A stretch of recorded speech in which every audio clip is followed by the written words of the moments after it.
Serial वसुधा के आने वाले ट्रैक में अब वसुधा देने वाली है चंद्रिका को बहुत बड़ा झटका। चंद्रिका जहां एक तरफ बहुत ज्यादा खुश हो रही है कि नए इन्वेस्टर्स आ चुके हैं जो बड़े इन्वेस्टर्स हैं और उनके साथ बड़ी डील भी होने वाली है। यह एक बहुत ही इम्पॉर्टेंट प्रोजेक्ट है। लेकिन इसी दौरान इन्वेस्टर्स ने एक शर्त रख दी है कि इस नई कंपनी के कॉन्ट्रैक्ट के लिए सिर्फ और सिर्फ वसुधा ही ब्रांड एम्बेसडर होनी चाहिए। इस शर्त के बाद घर में खलबली मच गई है। लेकिन सबसे बड़ी बात यह है कि वसुधा इस काम के लिए साफ साफ इनकार करने वाली है। वह कह देगी कि वह किसी भी कीमत पर ब्रांड एम्बेसडर नहीं बनेगी। अभी और दिव्या दोनों उसे समझाने की बहुत कोशिश करते हैं, लेकिन वसुधा मानने को तैयार ही नहीं है। वह भी जिद्दी है और अपनी बात पर अड़ गई है। अब जहां एक तरफ कॉन्ट्रैक्ट दांव पर लग चुका है, वहीं देव भी वसुधा को समझाने की कोशिश करेगा।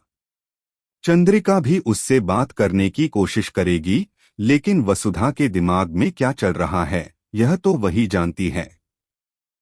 फिलहाल आने वाला ट्रैक चंद्रिका के लिए बहुत मुश्किल होने वाला है।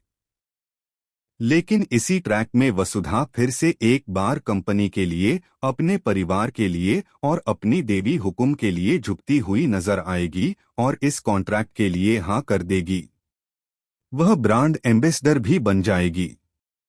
अब देखना दिलचस्प होगा कि चंद्रिका अपने व्यूज वसुधा के बारे में बदलते हुए नजर आएगी, क्योंकि वह अंत में यह समझेगी कि वसुधा उनके लिए एक बहुत ही वैल्यूएबल एसेट है, एक कीमती इंसान जिसकी वजह से कंपनी का चलना लगभग पक्का हो जाता है।